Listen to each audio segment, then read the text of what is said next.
cette région était extrêmement sensible, je dirais, pour le Quai d'Orsay et pour les Anglais également.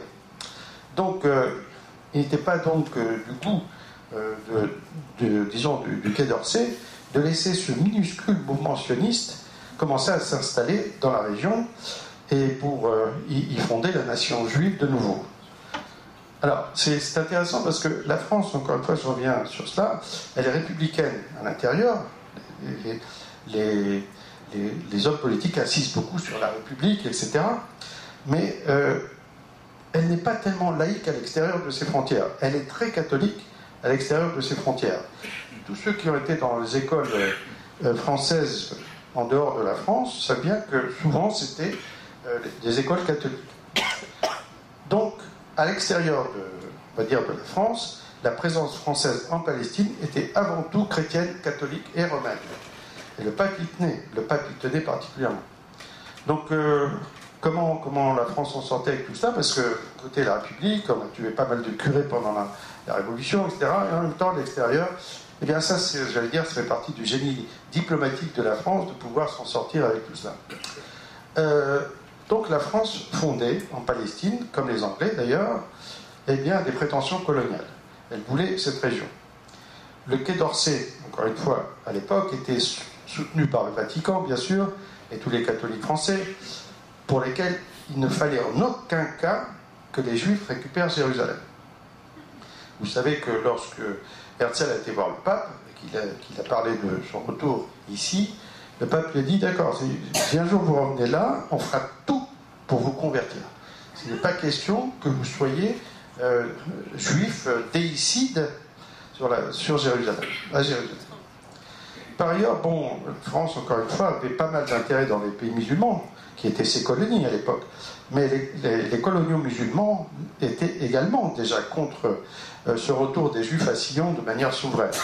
Là aussi, il faut savoir pourquoi. Parce que, disons que dans les pays arabo-musulmans, les Juifs, au cours de l'histoire, étaient moins persécutés. Il y a eu des persécutions aussi, bien sûr. Ils étaient moins persécutés parce qu'ils avaient, comme vous le savez, le statut de dhimmi, c'est-à-dire soumis, protégés. On permettait donc aux Juifs et aux chrétiens de garder leur religion à condition d'être soumis. Voilà.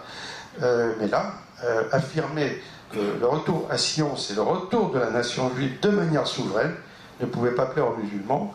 Et donc, les musulmans, d'une part, essayaient de se défaire du joug des nations européennes, c'est-à-dire l'Angleterre et la France surtout, et en même temps, ce petit mouvement sioniste qui commençait, ils le voyaient d'un très mauvais œil. Et donc, et enfin, il y a aussi une chose qu'on voit maintenant se réaliser, c'est que l'islam a toujours pensé donc qu'il fallait qu'il y ait une expansion islamique sur toute la terre. On le voit avec l'État islamique maintenant, etc. Il faut absolument arriver à ce que toute la terre soit musulmane. Alors donc, encore une fois, le mouvement sioniste était mal vu. Mal vu des chrétiens, mal vu des républicains, mal vu des musulmans. Bref, ça démarrait assez mal. Donc, ces quelques juifs là, qui essayaient de créer un foyer national en Palestine étaient extrêmement gênants, et particulièrement pour le Quai d'Orsay. Enfin, il y a aussi une chose, c'est que la politique française jouissait de la majorité, du soutien de la majorité des Juifs de France, pour qui le sionisme était générateur de problèmes. Comme je vous l'ai dit tout à l'heure, le franco-judaïsme a permis une gestion, disons, satisfaisante du rapport à la patrie France, à l'État français et à la judéité. C'est-à-dire, on pouvait assumer dans l'honneur le fait d'être juif et français à la fois. Donc, bien sûr, comme j'ai dit tout à l'heure, on permettait aux juifs d'être des citoyens français de religion israélite, mais pas de nation juive. En d'autres termes, eh bien, la France, dès le départ, a essayé de s'opposer à ce tout petit mouvement sioniste. Elle a créé d'ailleurs, beaucoup ne le savent pas, mais l'Alliance israélite universelle, qui a permis qu'il y ait beaucoup d'écoles de par le monde, eh bien, cette Alliance israélite universelle a été créée au début dans le but d'empêcher le sionisme de se développer. Bon, maintenant, ça a changé, heureusement. Donc, une opposition acharnée contre le sionisme. Et c'est sur cette opposition que se greffe toute la propagande antisioniste de la France. Il faut comprendre d'où viennent les choses. Bien sûr, je ne vais pas rentrer dans toutes les arcanes de la diplomatie française dans la région. Mais la ligne générale a été une défiance, voire une opposition au sionisme, sauf pendant les années 1950-1967, au cours de laquelle, donc, la France a soutenu massivement l'État d'Israël après sa création. Comme vous le savez, la France a été un allié extrêmement important, même a permis, on le sait, d'avoir la bombe atomique ici. Alors revenons quand même un peu en arrière à la Première Guerre mondiale. En 1917, l'Empire ottoman s'effondre. Et le général anglais, Allenby, donc sa rue est pas loin d'ici, eh bien, a conquis Jérusalem. Du coup, la Palestine est tombée sous le mandat britannique. Les sionistes n'avaient donc plus intérêt à courtiser, entre guillemets, la France, puisque la France, elle avait obtenu la Syrie et le Liban. Donc, le sionisme a commencé à se tourner vers l'Angleterre pour obtenir donc cette indépendance. Et Chaim Weizmann, donc, qui a été un des premiers présidents de l'organisation sioniste, qui était installé en Grande-Bretagne, eh bien, a tout fait pour cela. Bon, on dit qu'il avait trouvé une antidote au gaz allemand, vous savez, pendant la guerre 14-18, et que l'Angleterre, le gouvernement anglais, lui a voué une grande reconnaissance.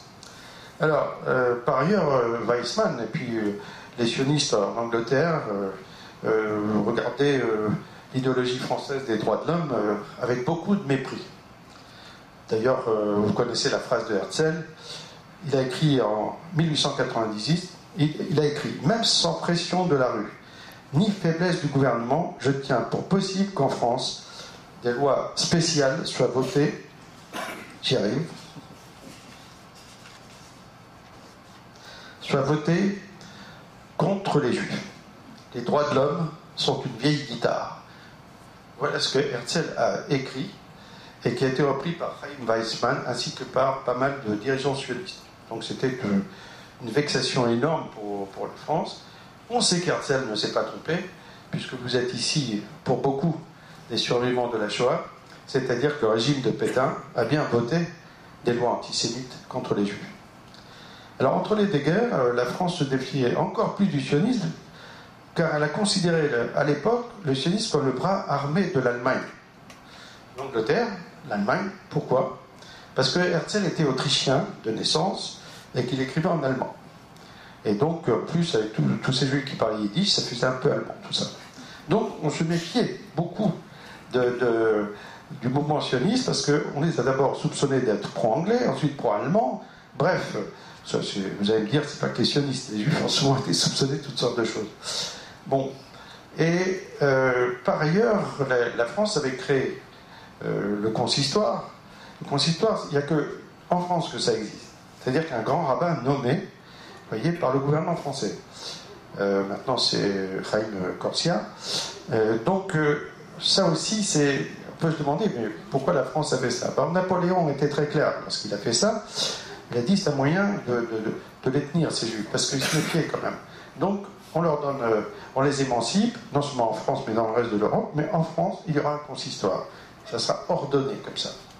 Et puis, De Gaulle, après la fin de la guerre, il a créé le CRIF, là aussi parce qu'il voulait que les Juifs, il était envahi, comme il a dit, il était envahi de Juifs en Angleterre et partout, parce que la France résistante, il n'y en a pas eu beaucoup. C'était surtout les Juifs, les communistes et les Juifs communistes, les deux. Donc, il y a en France cette idée, vous voyez, encore une fois, qu'on est français de religion israélite et qu'on est soumis au consistoire et au CRIF. C'est pour ça que ces deux instances sont si importantes en France. Quant aux sionistes français, c'est-à-dire les juifs qui voulaient être sionistes en France, alors ils étaient complètement marginaux. D'abord, ils étaient très peu nombreux, ils étaient très très pauvres, parce qu'il n'y avait pas de financement en France pour eux, et en plus, beaucoup ne comprenaient pas la psychologie, ils arrivaient des pays de l'Est, ils ne comprenaient pas la psychologie, la mentalité française. On retrouve ça d'ailleurs maintenant beaucoup en Israël, c'est-à-dire beaucoup d'Israéliens ne comprennent absolument rien à la France. Pour eux, bon, qu'est-ce que c'est que ce pays ? C'est très compliqué pour eux. Et ça vient de très loin. Donc ils étaient impécunieux. En plus, vous savez, on dit que lorsqu'il n'y a pas d'avoine, eh bien, les chevaux se mordent entre eux. Eh bien, étant très très pauvres et tout ça, ils étaient perpétuellement en guerre les uns contre les autres. Donc ça ne marchait pas, la propagande ne marchait pas en France.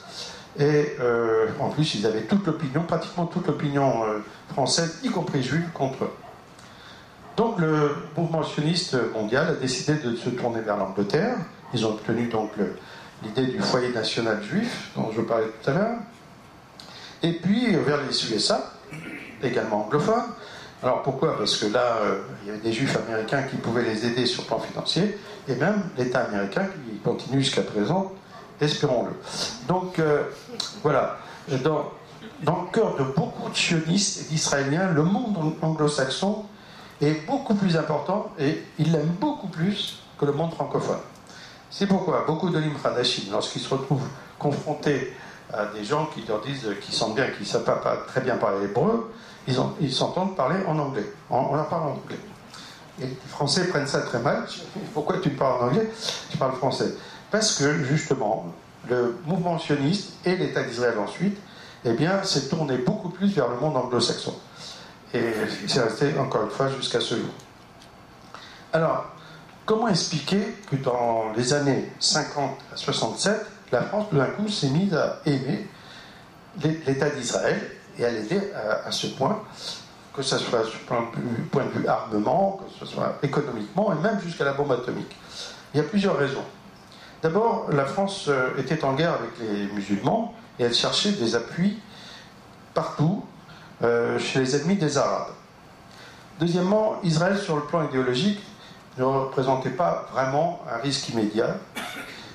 C'était un tout petit État, comme vous savez, peuplé de gens pour moitié issus de la Shoah. Et en plus, ils étaient au milieu d'un environnement hostile que la France qualifiait de barbare, même si maintenant elle joue les pro-arabes. Il faut lire les textes de l'époque. Tout ce qui était arabe était barbare. Donc ça allait dans le sens de l'idéologie des droits de l'homme. Un petit pays issu de rescapés de la Shoah, qui devait se battre à 1 contre 14 contre le monde barbare musulman. Donc ça ne gênait pas du tout, au contraire, ça allait dans le sens des droits de l'homme. Par ailleurs, Jérusalem et les lieux saints n'étaient pas encore sous souveraineté israélienne, donc le catholicisme français ne s'est pas opposé à la politique de son gouvernement à l'époque. Enfin, face au conflit Est-Ouest, c'est-à-dire URSS Amérique, la France pouvait ainsi garder un pied dans la région, en aidant l'État d'Israël. Et voilà, tout a basculé, comme vous le savez très bien. Après la guerre des 6 jours, en 67, la France, avec à sa tête le général de Gaulle, eh bien, tout à coup, a renversé complètement les alliances.